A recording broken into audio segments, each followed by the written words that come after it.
Passamos à análise com o jornalista e comentador RTP Ricardo Jorge Pinto. Ricardo, comecemos por este aviso do primeiro-ministro grego, dizendo ele que as verdadeiras dificuldades ainda estão para vir, ganhamos uma batalha, não ganhamos a guerra. Podendo ser isto entendido como um recado interno para os gregos, poderá ser também já um assumir de que o Syriza não vai conseguir cumprir metade do que prometeu? Syriza está já a apanhar um banho de realidade e percebe que aquilo que tem pela frente é um desafio extremamente complicado. Neste momento seria muito difícil perder a face perante os eleitores, que ainda há um mês os elegeram com um programa que era claramente contra este memorando e contra as medidas de austeridade. E desse ponto de vista, este acordo, que é um acordo muito complicado para os gregos, na verdade deixa uma espécie de escapatória para o leão fugir. E isso era absolutamente essencial neste momento, porque na verdade, ao longo dos próximos meses, e os 4 meses a seguir vão ser absolutamente cruciais, perceberemos que, na verdade, muitas das medidas eleitorais que Tsipras tinha anunciado provavelmente não poderão ser executadas. E aí sim começarão não apenas as dificuldades internas, mas também as dificuldades externas de encontrar um plano alternativo que, de alguma maneira, convença os credores a encontrar uma solução para aquilo que, inevitavelmente, será um terceiro resgate. Ontem, na reunião do Eurogrupo, pôs-se muito a tónica na ideia de confiança. Que medidas em particular, ou que medidas concretas, é que, no espaço de um fim de semana, que é o tempo que o governo grego tem até segunda-feira para apresentar o tal plano de medidas ambiciosas, que medidas em concreto é que devem estar lá contempladas para, por um lado, a Grécia conseguir cumprir os compromissos orçamentais, pagar o que deve aos credores, relançar a economia, aumentar o emprego? O que é que tem de constar daquele documento, Ricardo? Em primeiro lugar, medidas estruturais, medidas que, de alguma maneira, o próprio Syriza já tinha também anunciado que queria fazer. Combate à corrupção, isso será absolutamente essencial, até porque se percebe que está aí uma parte muito importante daquilo que é uma das falhas estruturais do sistema grego. Em terceiro lugar, começar a fazer cedências relativamente às promessas eleitorais do Syriza.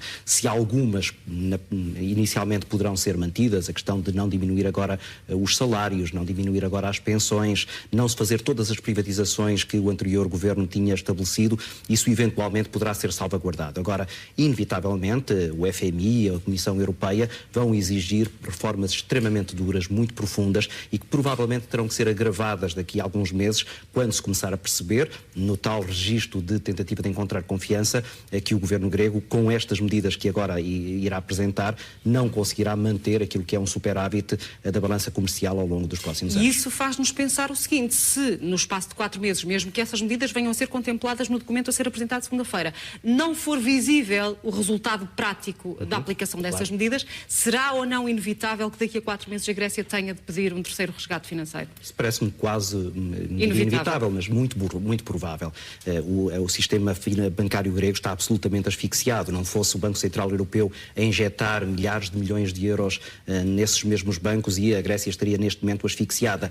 Preciso recordar que os gregos estão a retirar em média cerca de 1 milhão de euros por dia das suas contas bancárias, a guardar o dinheiro em casa com medo daquilo que pode ser também um cenário possível, que é o da saída da zona euro, e querem ter euros na sua posse por causa daquilo que será a desvalorização do dracma. E essa tendência vai continuar a manter-se e, portanto, haverá necessidade de muito dinheiro, e ora, esse muito dinheiro neste momento não existe.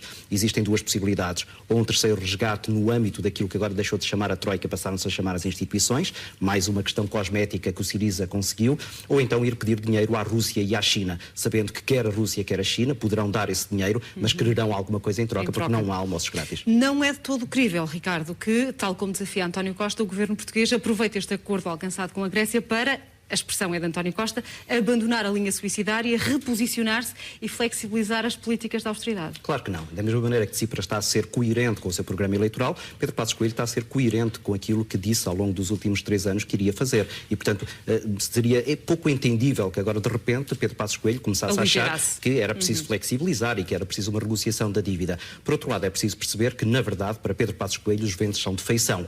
Ao contrário de António Costa, que tem agora aqui, naquilo que será a progressão da evolução da situação na Grécia, uma situação que pode ser complicada. Ele colou-se em excesso ao Syriza, e ao colar-se em excesso ao Syriza pode-lhe acontecer a ele o que aconteceu há alguns meses a António José Seguro relativamente ao governo socialista francês. Isto é, começar-se a perceber que esse entusiasmo relativamente a um evento de mudança, na verdade, pode acabar por desaguar naquilo que é muito semelhante àquilo que estão outros governos a fazer, nomeadamente o governo português. Tu condescentes que o governo português e o governo espanhol tenham, de alguma forma, de alguma maneira, tentado obstaculizar alguma coisa no acordo alcançado em Bruxelas ou, enfim, convencem-te as explicações que ouvimos há bocadinho da Ministra das Finanças? Convencem. Não teria sido possível.